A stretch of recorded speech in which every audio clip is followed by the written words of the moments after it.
Hello, Podsmashers of the Internet, and welcome to another episode of 80-Bit Podsmash, where gaming goes to grab a beer. We are your hosts, Penguin and Termite, and we are a weekly video game podcast smashing together ideas of things that you care about with video games. Yeah, tonight we are drinking rum, even though I am off my diet, and I don't know, you off your diet? No, I always diet forever. Okay, I'm off my diet, so we could be drinking beer, but we just haven't happened to be drinking, have beer in the house. And the reason is because, as a piece of news for our listeners, my son was born. That was a drum roll. That was a terrible drum roll. Congratulations. Yeah. Thank you. So he was born on February 10th. So for those listening, this episode will drop on March 11th, almost a month later. The reason it's been crazy because we kind of saw the writing on the wall and started recording a bunch of episodes like in advance. Yep. Two a week. We were killing it. There's a handful of like episodes. Yeah, there's a handful of episodes that were like recorded all close together. Yep. And then it's been like 2 weeks since we've recorded. Yeah. So it was fortuitous that we ended up being able to get that on the table because my son came 3 weeks early than his due date. So we just kind of started recording just because we were trying to be smart, and it just happened to work out that we were able to get a backlog. Yes. But yeah, we've been 2 weeks apart from the podcast now, so I'm ready. There's got so much to talk about. Yes, we do. So as more kind of background, the episode we had planned for tonight was the episode that we will now be doing next week. So we'll be doing a developer profile on Capcom next week, which is exciting to look forward to because there's a lot to talk about with Capcom. And Capcom killed it over the last couple years. It's relevant because they just have had two. By the time this episode airs and the episode about Capcom, they will have had two releases in about a month's time. Yeah. Resident Evil 2 Remake, which I've played, and Devil May Cry 5, which I have on pre-order at this time. So I will have played it by the time this episode drops. So that was all just a tease. We will be getting that next week. But because there's been so much time and so much stuff that has happened in the news for the past few weeks, we wanted to do this episode today, which you've seen the title of, is The State of Games as a Service or Live Service Games in 2019. We wanted to it's not going to quite be a deep dive because we're going to be focusing more on news and things that have happened in the past and the current few months. State of it. The current state of it. Yeah. But as because we haven't really had a full episode on games as a service, we're going to do a little bit of what we mean by that. So we'll get into it. But yes, my son is born. His name is Gavin. Huzzah! And he was 7 pounds, 1 ounce for those who care about that kind of thing. Yep. And he's beautiful. He's awesome. He is. He's gorgeous. It's a great, adorable little ball of love. I'm on paternity leave now, so I've been just like watching Netflix and playing games while he sleeps. So it's been a very, very crazy 2 weeks. Yeah. So, but I'm glad that we're finally getting back to the mics because I've been itching to talk about stuff. So like I said, it's going to be a very news heavy episode as we talk about. Should we turn on our NPR voices? Yes. Yeah, it's very newsy. It's going to be very newsworthy. But so there's going to be a lot of things that we will talk about that we'll get to, but there's a couple things that aren't necessarily related to our topic today that are important to talk, that I think that we can hit. Yes. In regards to news.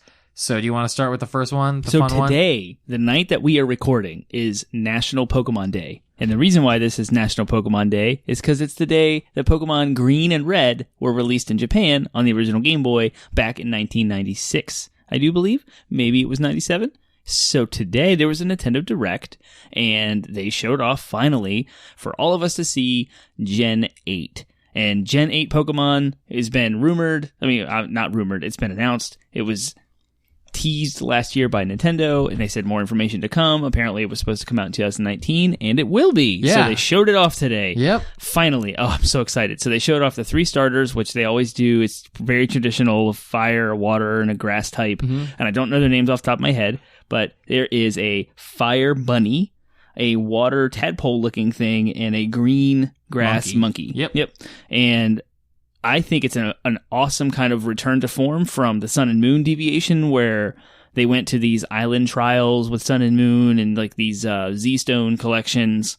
and there was a bunch of them, and I loved it because it was set in Hawaii. I loved the theme, the summer, and the kind of look was gorgeous to me on the 3DS. But now we have the Switch. The Switch, yeah, it's like a full HD resolution. The art style looks amazing. I haven't played a Pokemon game in years, and like the kid in me, I saw the trailer for it, and I was like, "This is the Pokemon game that I wanted as a kid." Yes, I wanted this in the Kanto region as a kid for sure, but So this would be the Galar region. Galar. Did you say the name yet? The name? No, I have not. It's Sword and Sword and Shield. Oh no, you're just gonna say it now. Yeah, that's the binary. So, Sun. It was XY, Sun, Moon, Black, White. Now Sword and Shield. Yes. I called a dibs on Sword, but I went and pre-ordered Sword anyway, and then told him, "Such a jerk." I said, "Actions are louder than words. Where's your pre-order?"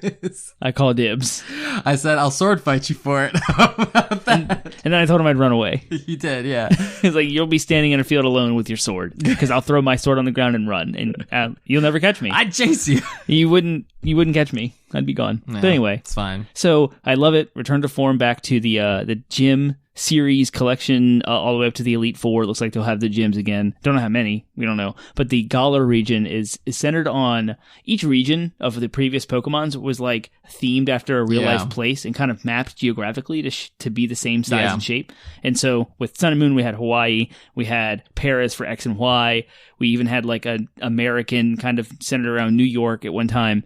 This one is centered around, it looks like London, so Great Britain, Wales, and Scotland. Nice. So like the British Isles. Yeah. It's like, apparently if you look at a map, it's that whole island turned upside down. Cool. And you follow. So it looks like there's a snow region, and I'm so excited. Like everything about it was just, I was on the edge of my seat the whole time. It's like, yes, hype overload. Yeah. I cannot wait. Again, I pre-ordered it today, right when Amazon's pre-orders went live. I mean, it was, as soon as we saw like there was going to be a Pokemon Direct today, I was like, okay, they're going to be announcing. It's like, finally, we're going to see it. They're finally going to announce it, yeah. I mean, which is good timing too, considering it feels like it's going to have a hype cycle.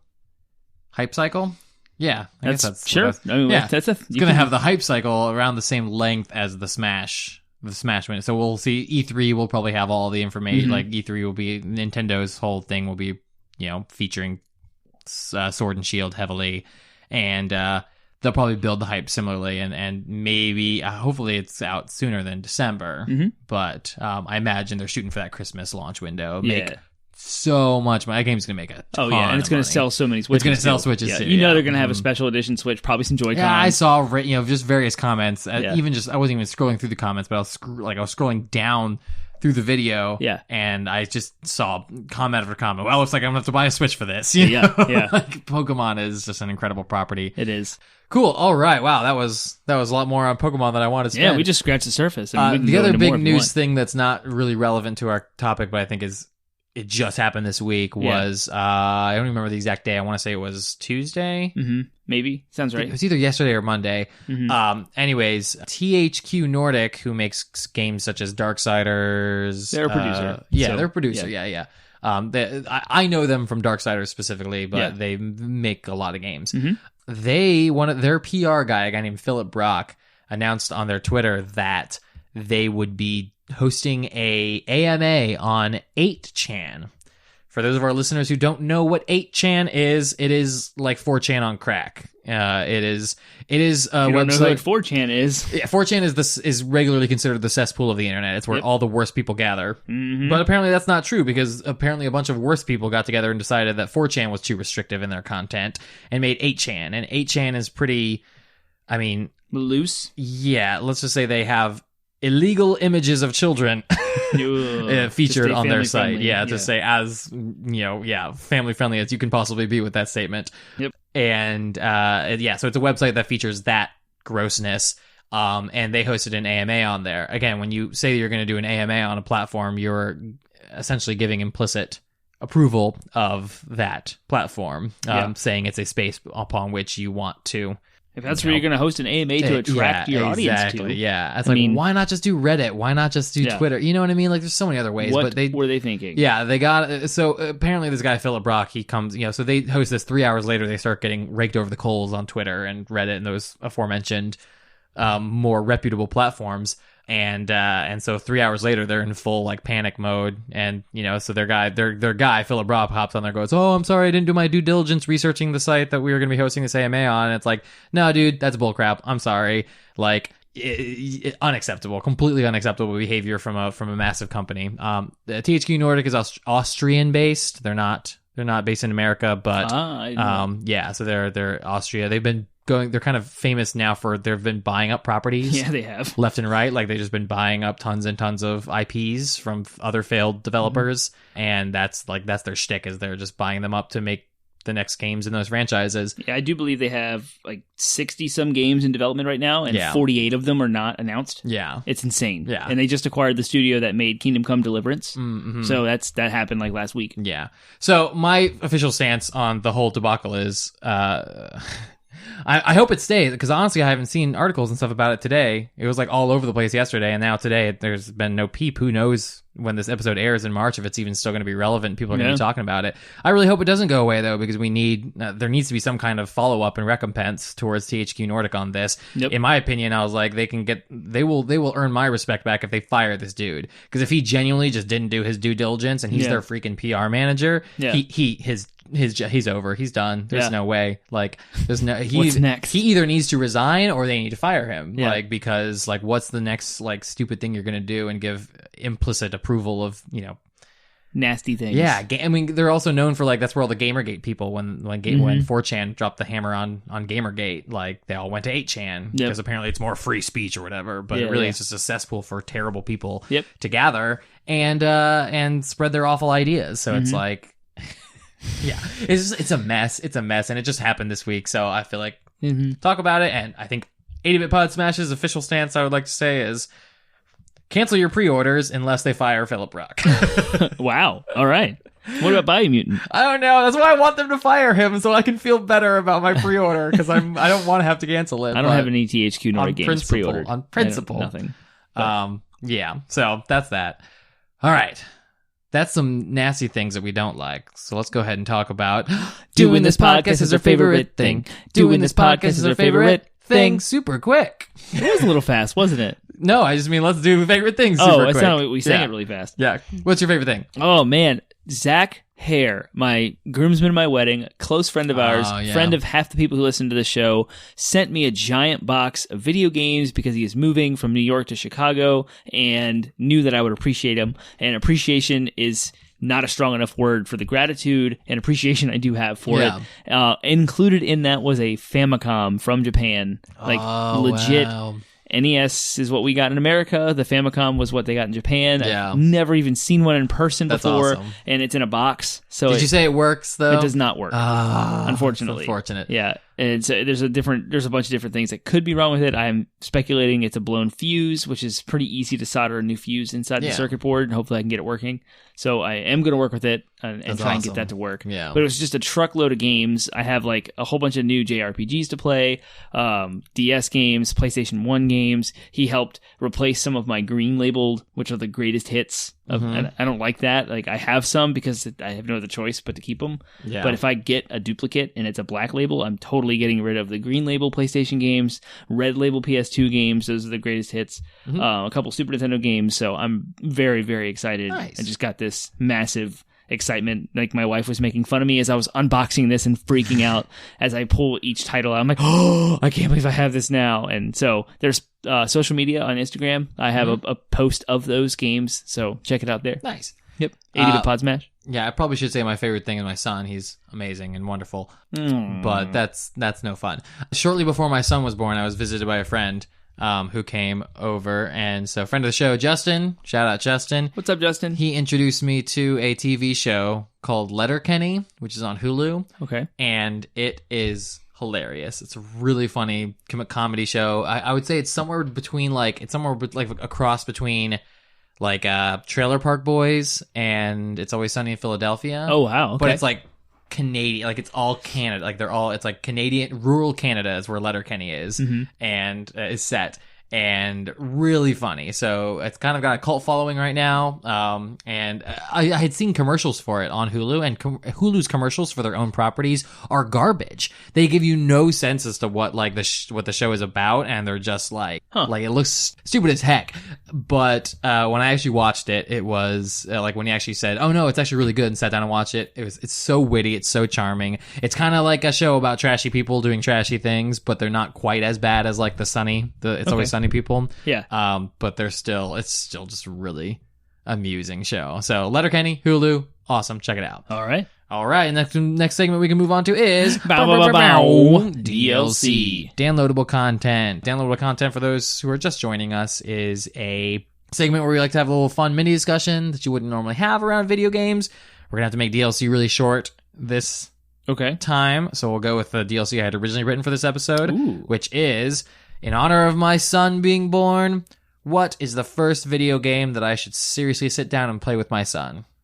I would suggest one of the side-scrolling Mario games. Oh, yeah? Yeah. Like 3 or 1? Sure. Like anyone, even if it's a more modern one, like you have a Wii U, right? Oh, yeah. So like Super Mario Brothers Wii U, if you have that. Mm-hmm. Not 3D World, but Wii U, side-scrolling. Gotcha, it's much more easy to ingest. Mm-hmm. Left, right, jump. Left, right, jump, That's up, all down, you have. Like, super simple. Yeah. You don't have the whole 3D world. You don't have intricate menus or anything like that. Puzzles and all that stuff. Right, yeah. You just have straight up, left and right, jump. So that's a great idea. That's kind of how I got my start, too. I remember the very first video games other than like computer games, which are often, many of them were side-scrolling platformers, too. Mm-hmm.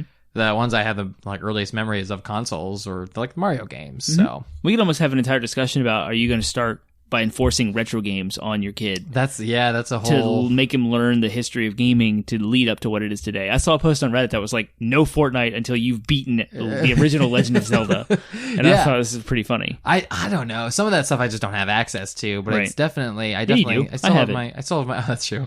I still have my N64 and I still have my GameCube, so part of me wants to say, like, you can play any game in my collection of those. I'll set them up with like an old CRT tube or something like that. You know, with an AV hookup, like I'll get an old TV, I'll set it up in his room and be like, you can play these games on these consoles.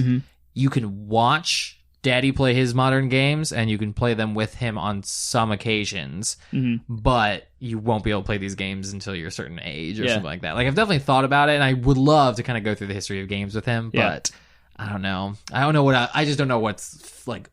there's the ideal, like, this is what would be ideally the case, but then there's the reality of like, but some of that might not be. But I have a it's not as extensive as yours, but I have an archive of my own of my old games. So a handful of those I'll be like, you should play them. And some of it will be like, some of it's on my Switch, you know, like I'll be able to be like, I'll fire up the NES. Yeah. The whole NES Online library, thing, and play some, show him what games were like when I was his age. And then there's the argument of you and you grew up on N64, I grew up on Super Nintendo. Yeah. That's why we're 80-bit Podsmash. But we grew up with whatever was modern in our time. And so it's like, let the kids just experience what's modern in their time. Right, and they're going to go over to friends' house and play... the most modern things. They're going to play whatever their friends have. So why make them like go through this history? Them, you know, like, so I understand that argument too. Yeah. So I don't know where I fall. Like, exactly. I have in my mind, like, I want to experience these things with you, but I also have like practically day to day what's even going to be feasible in that regard. So, and for some strange reason, my son picked up Donkey Kong 64 and like loves it. Yeah. So he's like, I want to play Donkey Kong. Yeah. And we've sunk like 6 hours into it now. We're in like World 2 and collecting bananas, and it's awesome. Yeah. I'm mostly just interested in playing games with him, whatever the form that takes. I will definitely say you have to play, you have to beat Ocarina of Time though. Like, at some point you have to. That's just like early too. Like, before he enters middle school, he will have to beat Ocarina of Time. I think that will be a requirement. I think I was in 6th grade when that game came out. So I was in middle school. I was for me. I was in element. I was like 5th grade, 4th or 5th grade when I beat that game. So, all right. Ooh, that's DLC then. DLC. Yeah, it's crazy. We're both dads now. Just in time for Father's Day. We might have to do a fun Father's Day episode. We should do that. Yeah. Yep. Yeah. Get our kids on here. Mine will be capable of going, what? That would be awesome. And my son will talk your ear off. That's true. He will. All right. So our topic today, we are talking about the state of live game services or games as a service in 2019. Kind of trying to answer the sort of big picture question: how is this new business model working? How's it working? Is it going well as we approach the end of the decade where it's become popular? So we kind of touched on in previous episodes when we talked about the 2010s in our recent Gaming by the Decade episode. We talked about how the business model has changed. No longer is it just release as many games as possible, and that's how you make your money. Right. Now the strategy is like, let's release a game and have people play it for as long as possible. So they're all about your keeping audience the hooked. audience engaged. Yep. Yeah.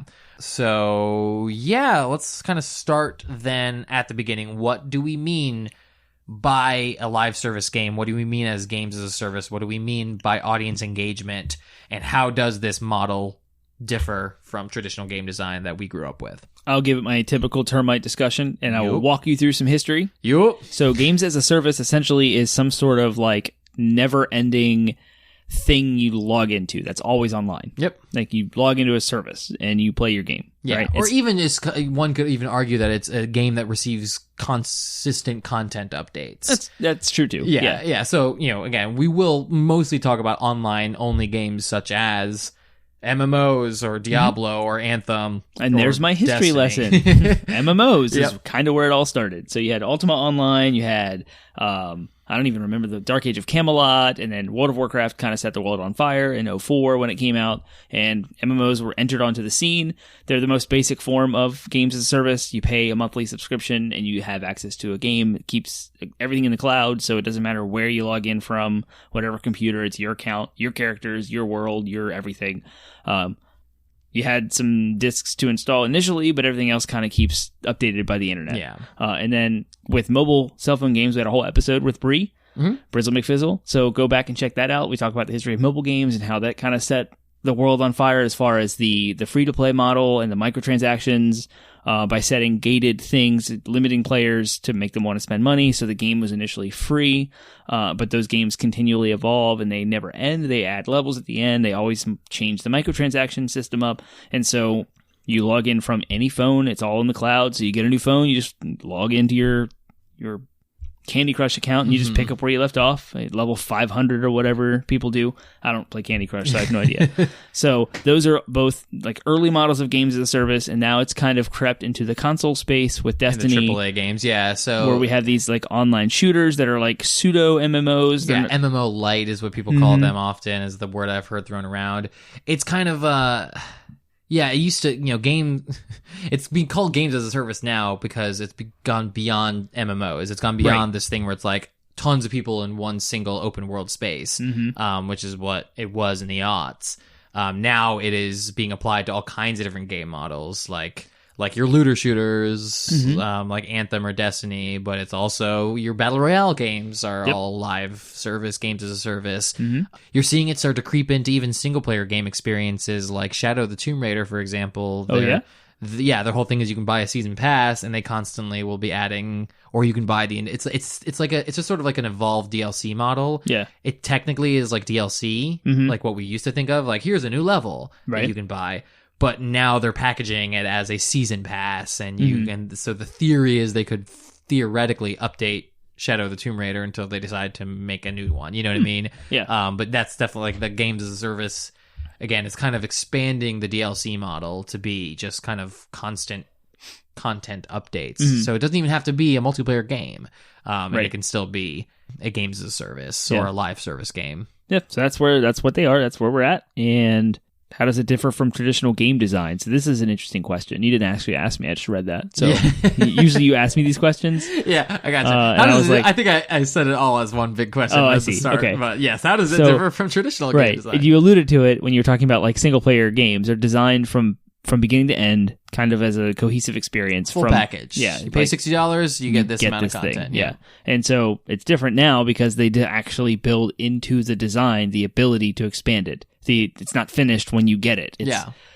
Which is kind of controversial in some people, depending on how you look at it. But so you have God of War as a perfect example of a non-games as a service. Or even Breath of the Wild. Horizon Zero Dawn. These games are amazing single-player experiences in which you get what you get. It's on the disc. There you go. And I'm trying to think of a good multiplayer example of like a non-games as a service. Borderlands. Yeah, well, but like Diablo. From this generation, like from this current one. Yeah, because even Diablo 3 is essentially games as a service. Like they constantly are adding new seasons, and I mean they used to add a lot more items before, but they're still adding more content and stuff like that. I really think that. I mean, it might be a hard question because it's something that. Maybe Call of Duty's I mean, they have microtransactions, but I I feel like wouldn't... they're constantly adding maps. They add maps stuff, and they add which again is skins and something emotes. that so this we talk about this as if there's some completely newfangled thing, and that's not 100% like true. This kind of models have been experimented with in the past with DLCs, Right? But it really is like, I mean, I feel like the surge now. The reason why we're talking about it now is because it's kind of become the new standard of game design, and again, I think it's all in the approach that developers and producers have, which is we want to keep your attention on a single game if we can, Right? as opposed to we want to release a bunch of different experiences for you. So I really think it's just sort of a shift in the mentality, kind of on a business level, even if like a single game like Call of Duty, for example, might still look similar to what it did back in the 2000s. I mean, you'd always be getting map updates. Right. And stuff like and that. back then there were map packs. Yeah. Here's 4 maps on a disc that you had to go physically buy, and then you install it and you have access to those maps. But that segregated the online community because the people who had the map packs would play together with those maps, and people who didn't. And so Games as a Service is kind of bridging that gap where it's like the world has changed. That's what Destiny is. Like a pack comes out and all of a sudden there's all this stuff gated away from you, but the world itself is matched with that new content. So if you don't own it, you still can't do the content, but the whole thing has changed. So you're still kind of experiencing the new content in some weird... Like I could hop into Destiny 2 without having bought anything. Like 2 years later without having bought anything, and the game would be very different than when I... Yeah. Which even though I wouldn't have access to the planets or the raids or whatever... Like, very different from map packs. I would still have the... Exactly, yeah. Or even like classic WoW expansions, for example. Like you wouldn't even have... Although WoW does it now where they'll like, you'll have all the new talent changes and you'll have all the new like... that stuff, but you just can't get to the new content or whatever. Right, because usually the new content is a new area you can't get to. So we kind of touched on, you've probably already heard us kind of touch on the sort of controversial aspects of this. Why is games as a service, as a genre, if you will, why is it controversial? Why do people talk about it sometimes I want to frame the controversy around mobile gaming in this race to the bottom, so to speak, of the cheap games, the $0 to $5 range, where most games are free. And then you get all these microtransactions, all this gating, and it's mostly a cheaper experience, like cheap and not just money, but quality and shallowness. It's not this big, giant, epic game. It's just a cheap little cell phone game that you play on a train or, in your office when you have a 5-minute break at work. You're like messing around and stuff. So those aren't, and it took a while for those to be legitimized. In fact, again, in our episode with Brizzle McFizzle, we talk about the legitimization of mobile games as video games, because that's a controversial thing. So framing that games as a service model, the bigger games are now adopting those features. They're now adopting these microtransactions, the gating, the constant need to buy new things, the loot boxes, the skins, the emotes, the cosmetics that you want to constantly buy. Some people have done it more predatorily than others, if that's even a word. Yeah. Well, in regards to monetization, you kind of hit on it earlier too, where you said that they're being accused of releasing games unfinished. Yep. That's a hard thing to really nail down in the new. When we say a game is unfinished, we're approaching it from the perspective of gamers who grew up or who played games throughout the 2000s and the 90s, where you got a full, like you paid $60 and you got the full game experience. Consoles that weren't connected to the internet. Whereas when a game is designed like an MMO, for example, this game doesn't end. It doesn't have of course it's going to be released unfinished, because it's never supposed to finish. The whole by its design, it's never supposed to finish. BioWare and EA wants you to play Anthem for the next 10 years. Right. So of course it's unfinished. The question is not whether or not it's finished. The question is, how much content are you getting with the initial purchase? Right. So when you pay $60, what are you expected to then pay in addition to that? So Destiny's the reason I stopped playing Destiny is because they wanted, I paid $60 for the base game and got like a single raid, a 10-hour story, some dungeons or strikes, whatever, a 10-hour story, and that's about it.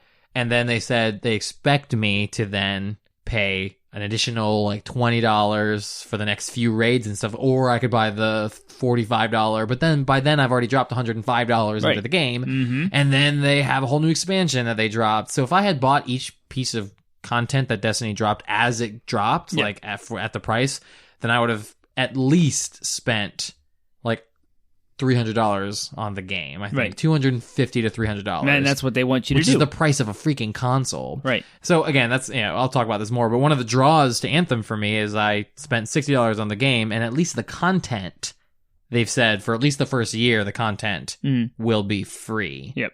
So that's kind of cool. It's like, okay, cool. So that's better. It's better. Yeah. So even if it, again, and we'll talk about Anthem's shortcomings by the end of this episode, don't get me wrong.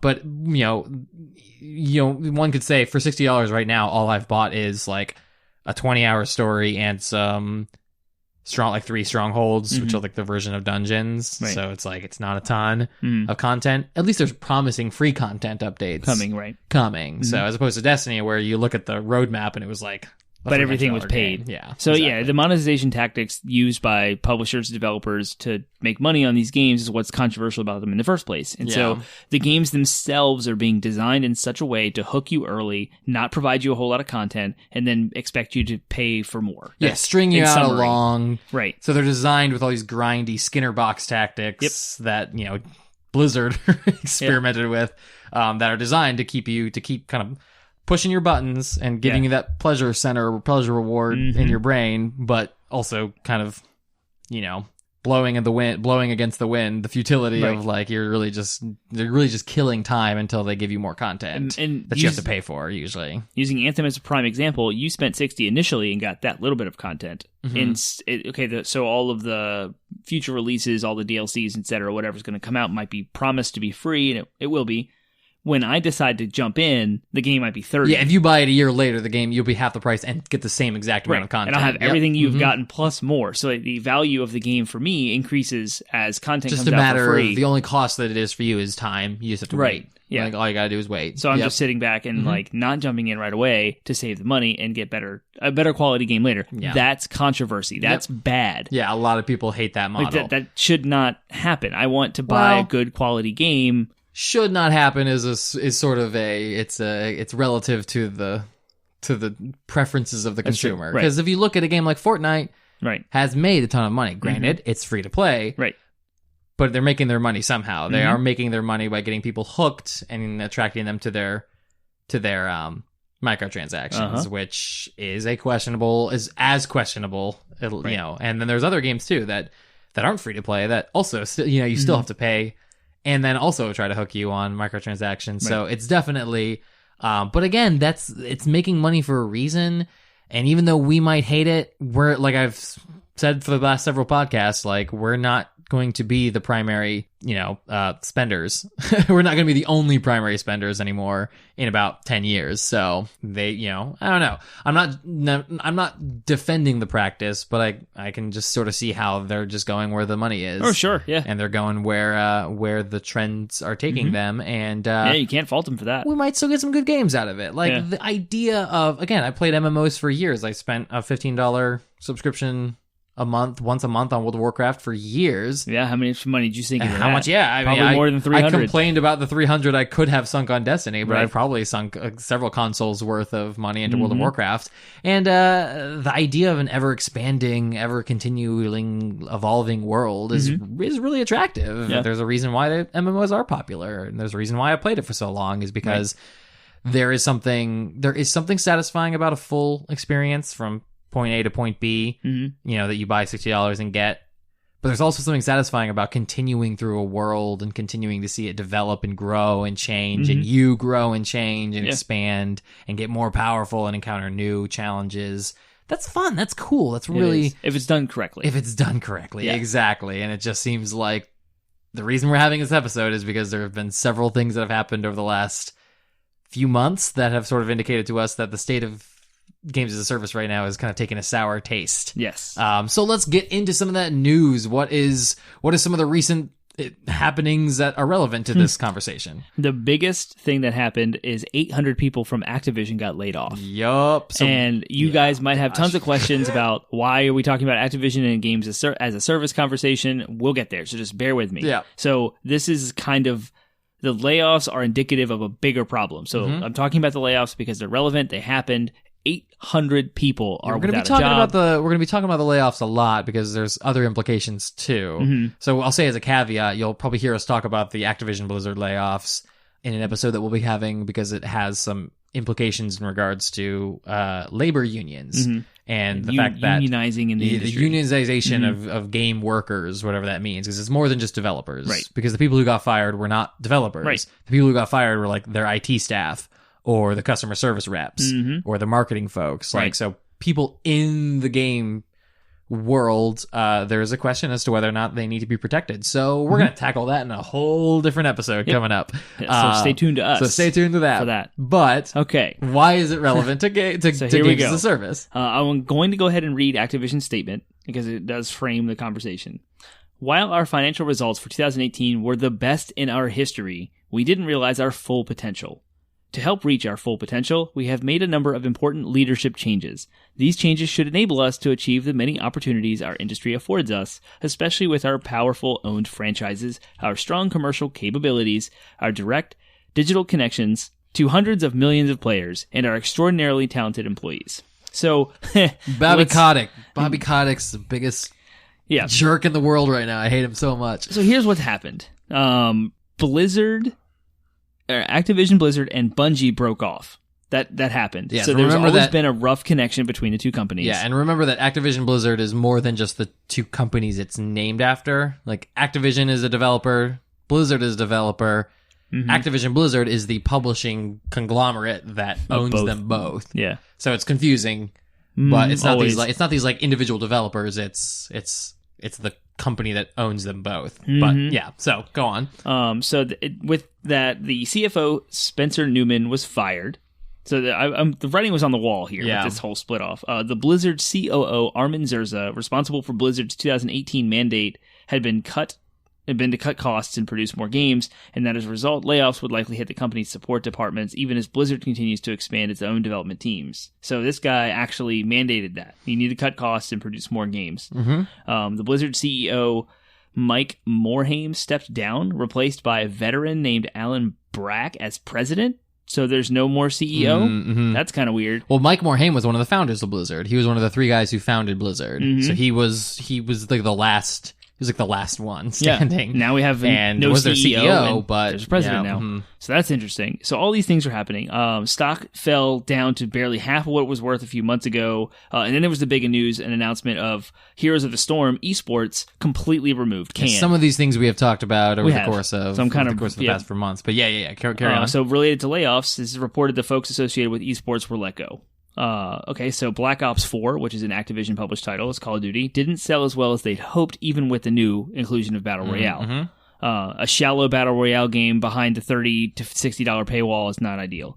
Overwatch is kind of flatlining. They're getting stale with just maps and characters. Like, there's no hype around it anymore. There's no seasons. Like, it's kind of just... Right. I wouldn't say it's dying, but it's definitely flatlining. No, it's definitely plateauing, and a lot of people are just like, okay, the way that there's all kinds of problems with Overwatch I won't get into, but like, for example, the way that they're telling the story is through like comics and supplementary material, whereas like part of what people fell in love with about Overwatch is all these heroes, and they wanted to know their story, and they wanted to know how they interact with one another, and there's no single player co-op or anything like that mode, and there's no story mode in Overwatch, so the game itself does not facilitate its own storytelling, which is starting to, I think, show problems.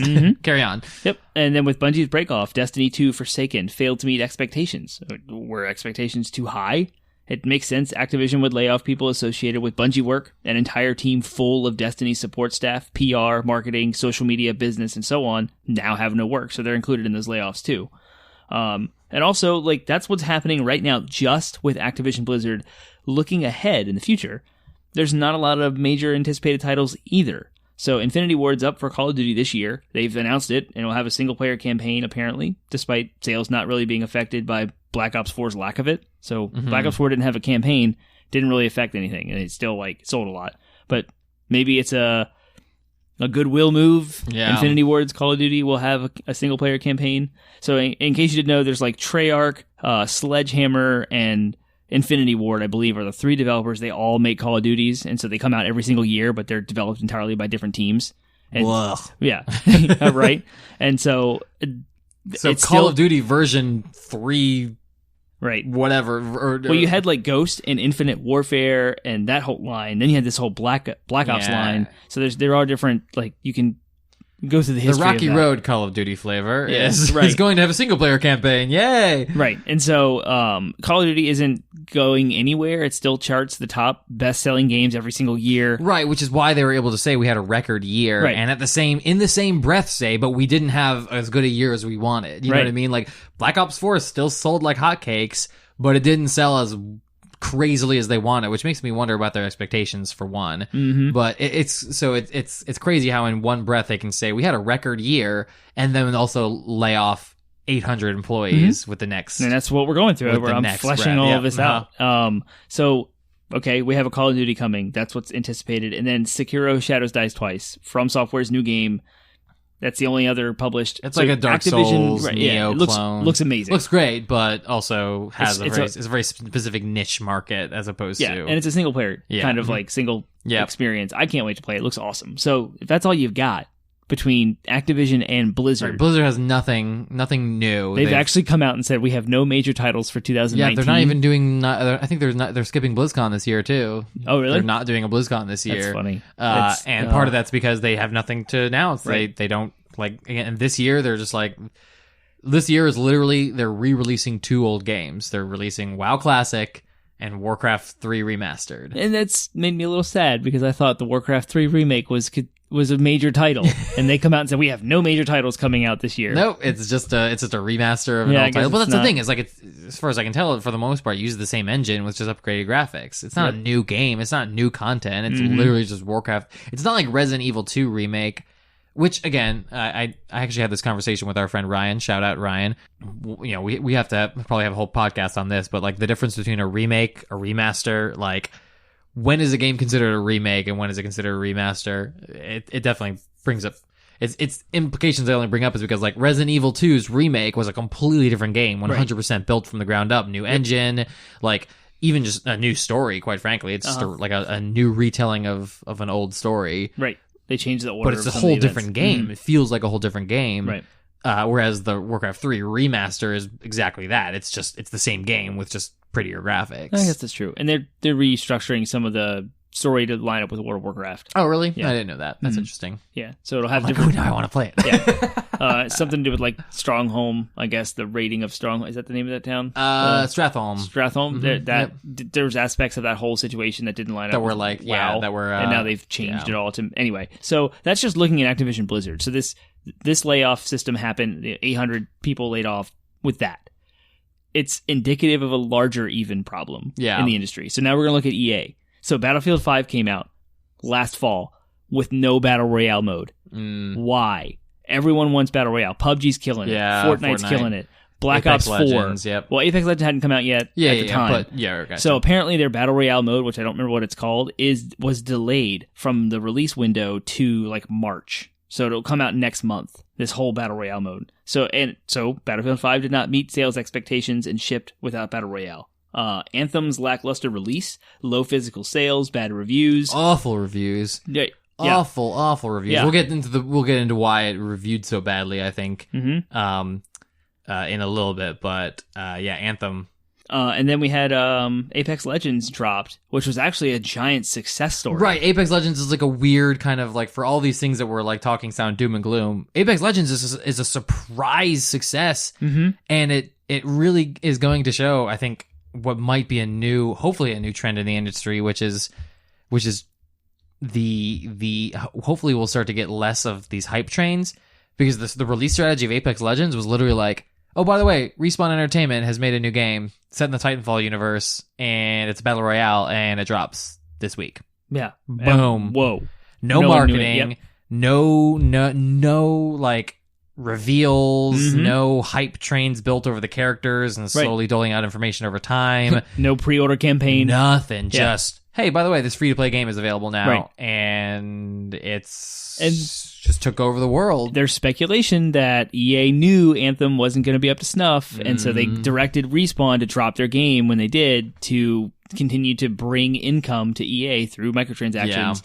And kind of ate Anthem's lunch a little bit. I think maybe that's kind of related. It's speculation. It's definitely speculation. So I've heard now that we're argument seeing too. some like self-competing within its own publishing unit. Like these are all games as a service we're talking about here.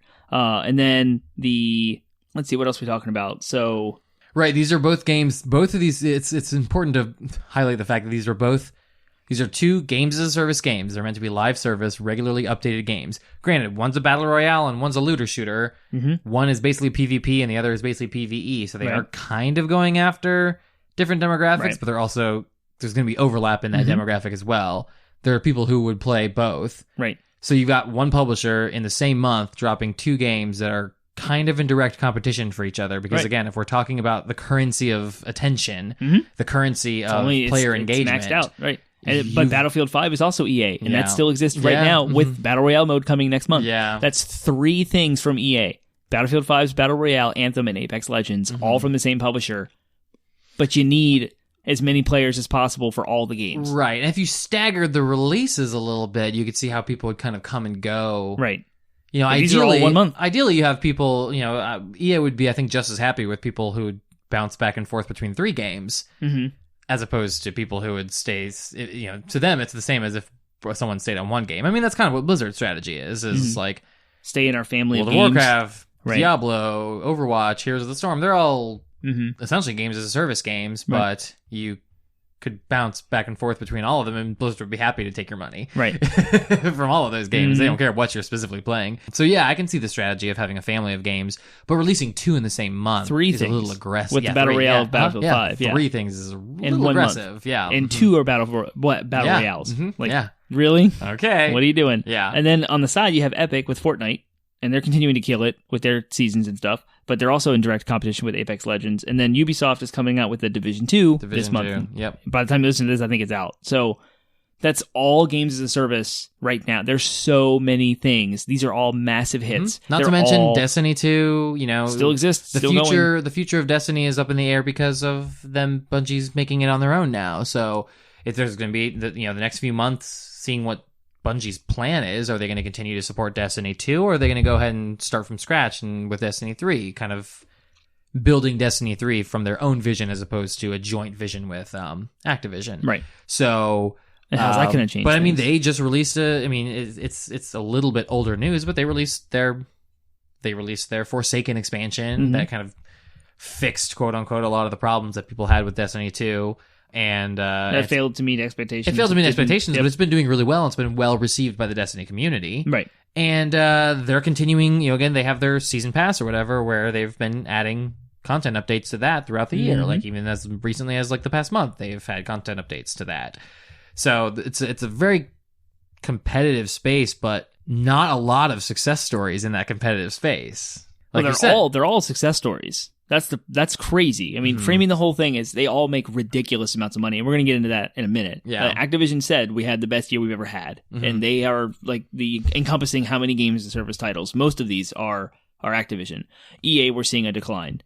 But EA still makes way more money than... Well, but Apex Legends was a surprise hit. It's right. The $25 million... And EA doesn't need to make money on Anthem. It doesn't need to make money on Battlefield 5. It makes all of its money from Madden and FIFA. It's insane how much money EA makes off those 2 games alone. So, it sounds doom and gloomy only when you frame this conversation in the games as a service genre competing with itself. These companies are making tons of money. They are hand over fist. Cash is flowing into these companies. They are super healthy and very vibrant. The fact that there were layoffs during a super ripe, financially lucrative situation is indicative of how the games as a service genre is eating itself and the bubble is popping. That's all what I was trying to say. And that's one sentence. Packing all of what I just said over the last 15 minutes into one sentence was that. And that's what we're talking about tonight. That's why we're here on this podcast, talking about games as a service and how it exists today and what it means for our future. Yeah. Well, and I want to take a little bit of time and talk about how just like what I find more concerning than just the whole like bubble popping. Again, if the games are making money, they're making money. If people are getting enjoyment out of them, they're getting enjoyment out of them. I guess I'm kind of concerned about like the quality of game that we're getting out of this. Because, I mean, again, my experience with games as a service is really limited to World of Warcraft, Diablo 3, Overwatch, kind of the Blizzard side of things. Really was my experience with games as a service. A little bit of Destiny, but I just have to think about, like, okay, well, what are we getting? And so I'll use a case example of Anthem right now, because it is a game that I bought. Yeah. Granted, I bought it with money that I didn't, it was like Amazon gift card money that I got from work. Okay. So I kind of like, I used... Kind of free? Yeah, to me, I was like, I can understand the argument someone would make, well, that's Amazon money. You could have spent that on any game. Yes, I understand. I could have bought a better game with that $50. I chose to buy Anthem with it because it was again something I was like, oh cool, this is some we played the extra demo. money. We have our thoughts last episode. Yeah. And so now that I've kind of fun. played the game and seen the game, and you know, from the point of view of a purchaser, I can kind of have some, I don't know, I have some additional thoughts. Go for it. And things that I've collected over time. Just as a sort of example of like, oh, here is a 2019 games as a service game that I've invested in some way, shape, or form, and so. I want to, and you might say, oh, so now he's going to defend it. I'm actually going to probably be very critical of it. You're allowed to like it. It Exactly. doesn't have to be reviewed well for you to like it. And that's play kinda, what you love. That's what I will caveat by saying. That's what I'll sort of disclaimer by saying that I actually do enjoy the game. The gameplay loop is fun. I enjoy flying around and feeling like a freaking Iron Man superhero. It's awesome. It's like a mixture between Iron Man and Thor when I'm playing a storm. It's great. Good fun. The game has serious problems, and I fully 100% understand the reasons why it's being reviewed so poorly. They have some serious work they need to do. I, for one, am encouraged by the fact, like I said, that they've got free content updates, and I think that a lot of these problems can be fixed.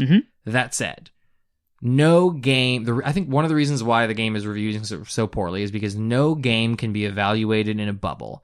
You can't say that Anthem should be evaluated comparably to Destiny 2 when Destiny 2 launched 2 years ago, when Destiny 1 came out 5 years ago. You can't say like, oh, Anthem launched in a better state than Diablo 3 did when Diablo 3 launched in 2012, because BioWare has had 7 years to learn from Diablo's mistakes. They've had 5 years to learn from Destiny's mistakes. They've had 3 or 4 years to learn from the Division's mistakes.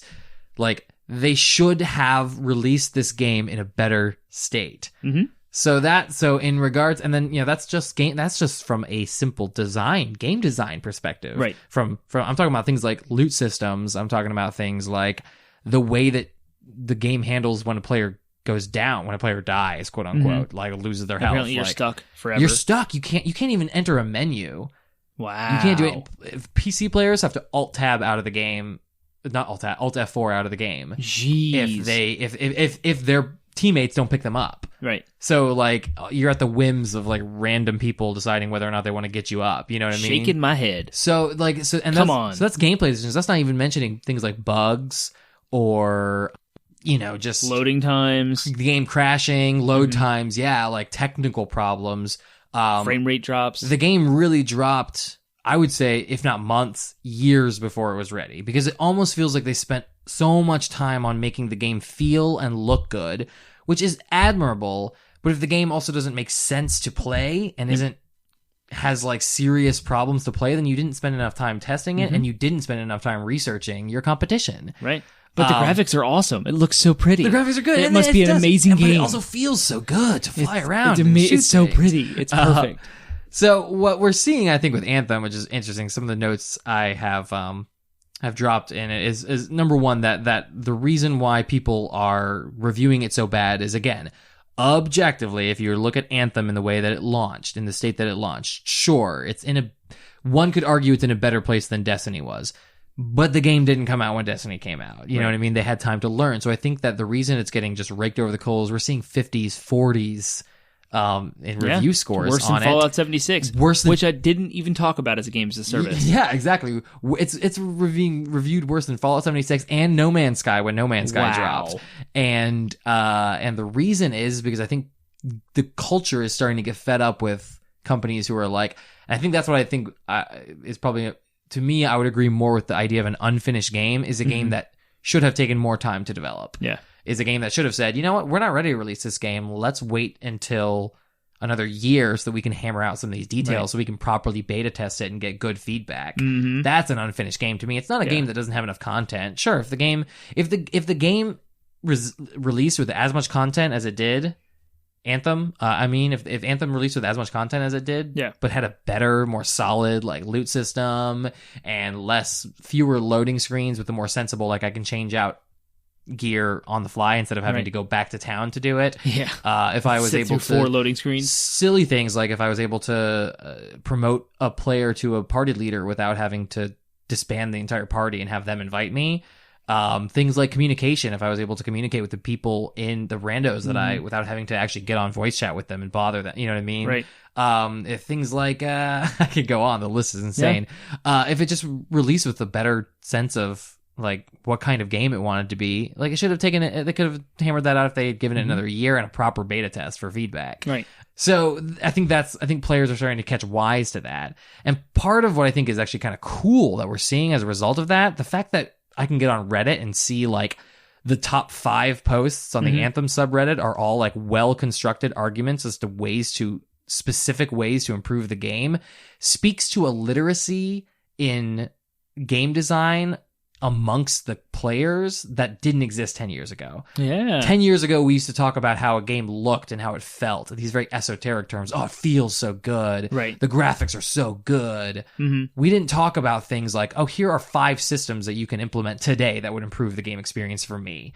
You know, like here are 5 specific like I think that goes back into our previous conversations about we are as gamers have grown up into the industry now, and at the time in years past, players were younger. We were teenagers, we were adolescents, we were in high school, early college age. We were focused on other things. Now you have an army of an armada of gamers in the full-time working field that have jobs that are very similar, and especially in the tech world, that are now flooding and that mixed with social media as we see it today and the advent of the Internet of Things and those things, like all of that kind of combined, and now allows platforms for smart people to know I've played this game, this system would work, and a platform for them to voice that opinion. Which is crazy to me why you wouldn't beta test a game. You know what I mean? Like, why wouldn't you like take, an open beta and say, hey, for this weekend or even a longer period of time, for this month, you can play this game for free.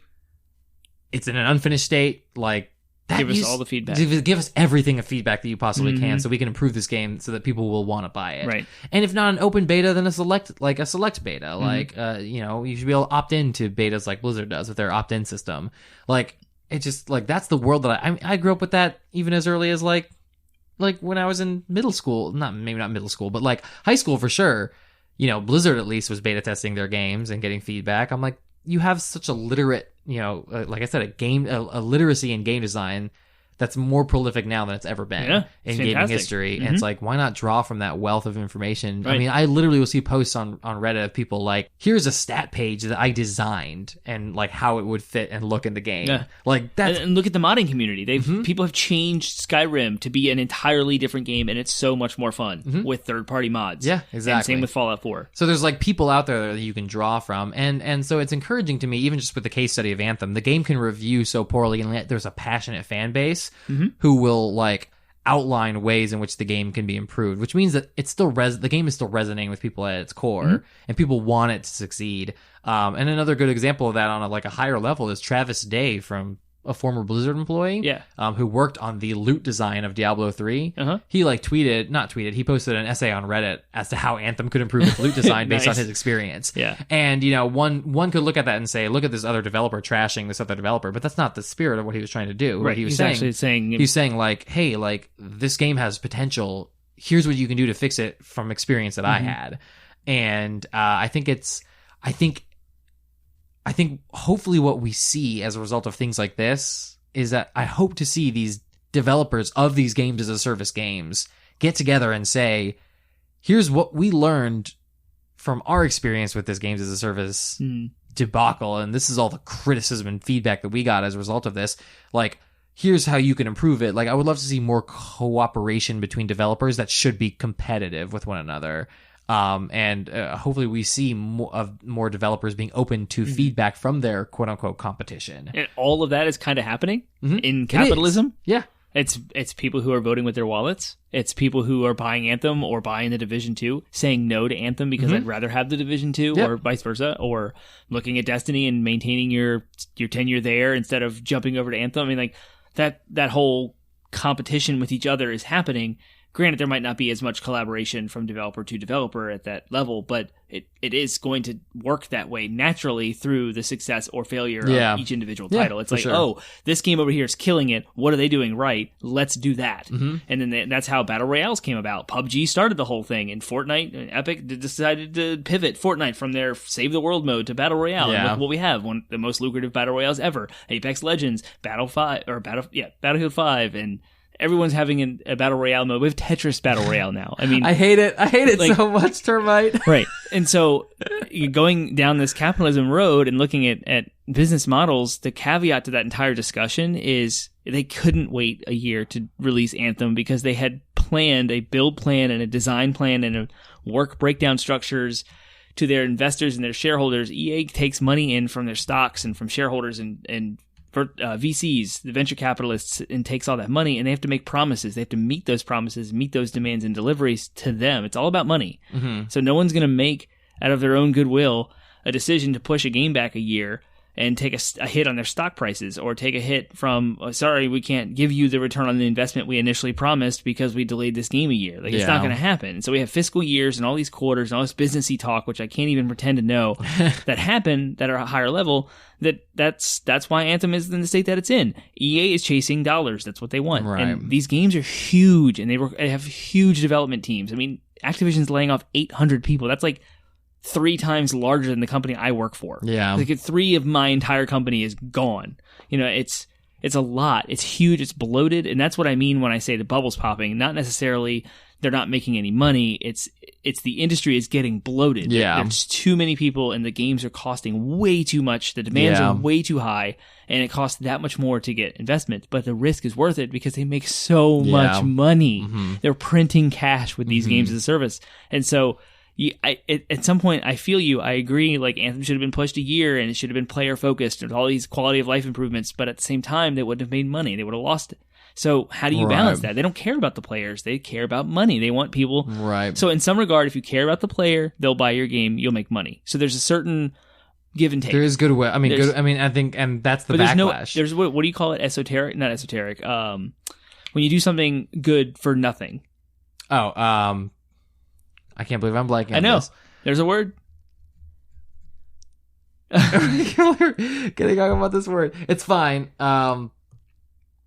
No, I understand what you're saying, but like, it's not charity, but it's synonymous to charity. It's like they're not altruistic. That's it. Altruism. No company is altruistic. There's nothing. There's no such thing as altruism in capitalism. Sure, but I think capitalism. I can't speak. I think I don't know words. The gamble that EA had in pushing Anthem's release.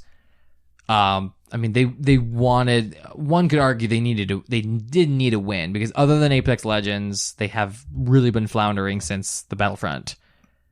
Depends on how you look at it. Like I said, FIFA and Madden are killing it. They're not floundering at all. They make tons of money. Yeah, fair enough. But I don't know. I can definitely I can see the argument that like EA's gamble of releasing Anthem in the state that it is has lost them more goodwill, which has effectively lost them more money. I mean, just look at how poorly it's being reviewed. You know what I mean? Has it lost them more goodwill than shutting down Visceral Game Studios with the Amy head? Probably because it's a genuine. I mean, it's a. I doubt it. I think it. I would argue that it's more because it's a thing that they've made and failed, as opposed to a thing that never got made. Losing more goodwill than making Battlefront 2 ridden with microtransactions and a pay-to-win system. Sure, no, but I agree. Because EA's already the company everyone loves to hate. Like, they're not going to lose that much more free will by releasing a game. Goodwill. That's what I don't know what I said. You said free will. I'm out of words. Like, I'm done. Yeah, I don't know. I think that. I don't know. You're right. Everyone loves to hate EA, and yet everyone still buys EA games. Right. For every person that criticized Anthem, there was someone who downloaded Apex Legends. There's like 2 people who downloaded Apex Legends. You know what I mean? So like, as much as like, some point we have to sit down and admit that EA is still capable of making good decisions. Yeah, somewhere, sure. Yeah, absolutely. And they changed Battlefront 2. That was an amazing decision. They completely gutted the whole pay-to-win system and removed microtransactions from all of it. Yeah, I just think that for if you you can look at a whole. EA is a huge company. They release tons of games a year. So you can say there's wins and losses on each side. Yeah. But if you then zoom into a specific game and say, was this a mistake? I think that releasing Anthem in the state that it was a mistake, and they would have, if they had waited, I think the cost of it would have taken to continue to pay all those developers and fund the game's development would have paid off more for them, because they still spent so much money on Anthem, and I think that they're going to lose money that they might not have lost if they had given it another year. And yes, it would have cost them more. Ridiculously smart people have spreadsheets and calculators that calculate that whole risk and return of investment, and they calculate the predictions and the percentages based on a whole bunch of stuff that we don't know anything about. They've done that math. I promise you they have. They know. They're like, if we have a better quality game in 1 year from now, what does that look like versus if we release this thing now? And they know. They have that number. Sure. And we don't, because we're not that. Yeah, well, I bet they're also banking on the fact that because Anthem, I mean, I think EA wouldn't approve of BioWare releasing content for free if it did not strategically benefit them. Yeah. I bet they're hoping on a lot of people buying Anthem, and even if they're disappointed on it, they'll be like, oh yeah, but the game will be better in a year. And they'll they'll revisit it and be like, hey, you don't even have to spend any money. You just hop right back in. It's a better game, So. And I would love to know what happened when Destiny 2 was part of the PlayStation Plus free game, and how many people jumped in when it was free for the base game and bought the expansion. And then bought the expansion, And the Game Pass for Microsoft, and I know this is probably a little bit of a tangent, but Crackdown 3 also came out and reviewed horribly, but they're doing very well with their player base because it's part of Game Pass. Yeah. And so it's part of that $10 subscription. Sea of Thieves, another game of service we didn't talk about. Also, same deal. It's shallow content, maybe not a full fleshed out game. It is out there for $60 if you want it, but it's also on Game Pass. For $10 a month, you can jump in. That increased their player base by like 3 million in one day, just because it's free. Just because it's available, and they make money on it because it does boost sales, word of mouth, and microtransactions, and it helps. So I wonder if Anthem will then either the price drop or if it'll drop to free to play later, what they'll do. And they've done that math. They know, what do we do? Do we release the game a year late at full price? Do we release it now broken and try and get as many people in and make promises for DLC and do this campaign run of all the content we're going to add? It's hard because, and I'll say as one last caveat, one final thought, and then we can end here. It's hard for the two of us. We have a very specific perspective, which is we can't spend a lot of time a week playing a game. Right. I've been on paternity leave where I've not been working for the past like 3 weeks, and I've found that I've had less time to play games. Without your job. Without my well, at least I wouldn't say without my job. I would say apart from when I was not a father and working a job. Yeah. It's going to be even less when I have to go back to work. Right. So from our perspective of people who have responsibilities, and our attention is, because we have responsibilities, our attention is naturally drawn elsewhere. This games as a service state is frustrating because... Very much so. Because I would love to, I was right before Anthem dropped, I saw that Destiny Forsaken had dropped to like $20. Yeah. And also included the 2 previous expansions. The only thing it doesn't include is the Game Pass, so there's still content I would be gated from, which was the deciding factor as to why I didn't buy it. Nice. But part of the thought was, I was like, oh man, I would love to like try Forsaken out, because I've heard they made a lot of improvements to the game. But in my mind, I was also like, but Anthem's about to drop, and I cannot play both games. Right. I cannot devote a quote-unquote satisfying amount of time to both games. Yeah. Which maybe this whole experience is just reinforcing to me why I play single-player games. Right. I play single-player games because I can get a satisfying experience out of them. Yep. But I do love multiplayer cooperative games. I do love games with an expanding world. I played World of Warcraft for years. I've said that like 3 times on this single episode, and there's a reason why, is because I am attracted to that model. It's just frustrating because I don't have the time to invest in those anymore. And that is just, it makes me sad. I wouldn't even say I wouldn't even say it's like specifically frustrating or anything needs to change. I'm not up in arms about this thing because I've made my life choices. Right. I got married, I had a kid, I have a job. Are ultimately more fulfilling. They're incredibly rewarding, right. exactly. But I can still also feel that ambivalence of like, I'm happy with the way that my life's going, while also being kind of sad that I can't. You've made a sacrifice. Exactly. It's a sacrifice, and I can't devote. I cannot devote 100. I'm still like level 15 or something. I'm only halfway to the leveling experience in Anthem. Oh yeah. And I've had the game for like a week. Yeah. And I just time. I don't have time. My family was here over the weekend with with their grandson. You know what I mean? It's. I mean, you've known me now. When we first met, my son was my wife was pregnant when we met, and so he's 3 now. So over the last 3 years of our friendship, how many more single player games have I played than online stuff? Yeah. Like, we barely have time to play Borderlands. Yep. Like, we never have chances to play online, Exactly. and it's just us. I was rooting for Anthem. I wanted it to be so good. I was looking at it with very, like, hype/cynicism, which is never like me. I'm all hype. I'm all in. I love it. I fall in love with the game, just like I did with Pokemon. I talked about it at the beginning of this episode. So when Anthem finally did come out, I had all eyes on it, ready, hitting refresh button for the reviews, like, let's go. And then it reviewed terribly, and all of my fears were known, and I was like, this isn't what I want. And I'm bummed. Like, I'm with you. It's like, I'm bummed. I wish this was a better game. I had a great time with the demo, which we discussed last week. And it's just, so as a player, I want these things that you want, the things you on Reddit, the designers that are out there, like, making smart input, the players that are also designers making input to the developers. And I would love to see these altruistic moves from these developers. It's just not going to happen. It's, the reality of it is, and we can get frustrated, but we have to. Yeah, I think that at the end of the day, it's just like, the reason we're having this episode is because we're kind of sad. You know, we can get fired up and get you know, and we can get on our high horses and say this is the way it should be. Right. But at the end of the day, it's just sort of like, we're in a stage of life where this kind of the direction that the gaming world is moving is unfortunately moving in a direction away from us and the realities of our lives. Right. There are still great, awesome experiences. There's still wonderful, fun things that we can do. And that's why maybe you'll hear us talk more highly about single player experiences. And then when we see, you know, when E3 comes around and they announce 5 games and 3 of them are single player games, we're probably going to say we're more excited about those than whatever games as a service come out. We haven't given up completely on the genre. Again, I bought Anthem, and I fully intend on trying to get as much fun as I can out of it and getting excited about the changes that occur over the next few years. The moment there's a significant price drop, I'm jumping in. Yeah. Which is probably going to be pretty soon based on the reviews. Pretty soon, yeah. But that's why we kind of want to have the conversation, because we've just kind of seen where it is, and we're just kind of melancholy about it. So we're looking ahead to the future, like we like to end every episode on. We've seen this trend of games as a service kind of developed over this decade, and the future of it mixed with this whole streaming platform stuff.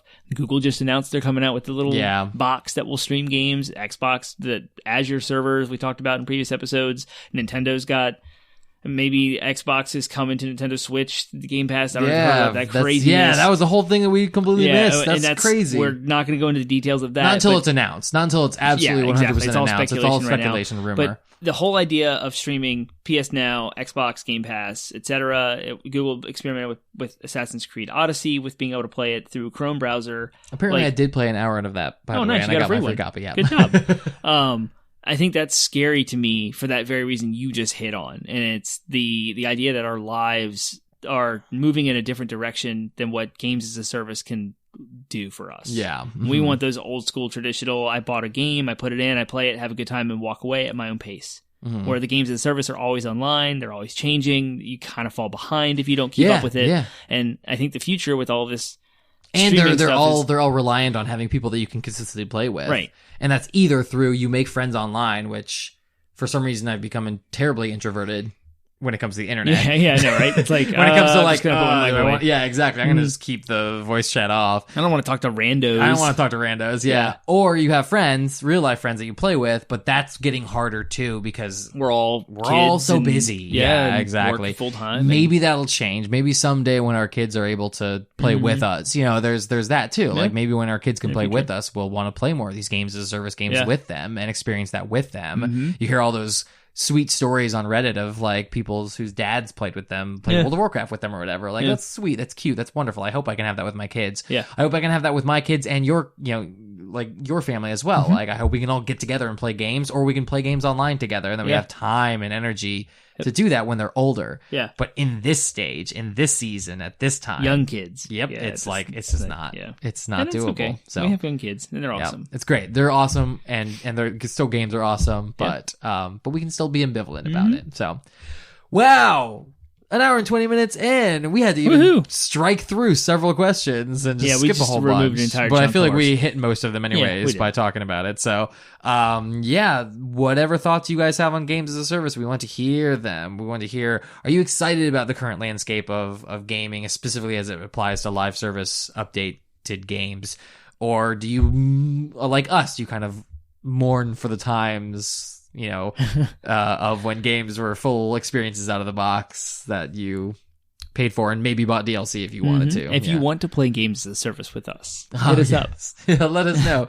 We cannot promise that we'll have the time or energy to do so. If the planets align and our schedules do line up, then yes, please reach out to us. You can find us. Our landing website is 80bitpodsmash.com. That's where we have links to all the podcast services that you would need. If we're not on one, let us know, and we'll put ourselves there just to make sure you're covered. Links to Google Play, iTunes, etc. We are 80bit Podsmash on Reddit, Instagram, Twitter, and Facebook. No hyphens, no uppercases, nothing funny, just 80bit Podsmash. And help us out by sharing us with your friends on Facebook. Give us a review on iTunes if you will. Those help us bubble up to the top of the algorithms to let us get more exposure to the rest of the world so that we have more friends to play games as a service with. Yay! But until next week, we'll see you about Capcom Developer Profile next week. It's going to be sweet. See you next week.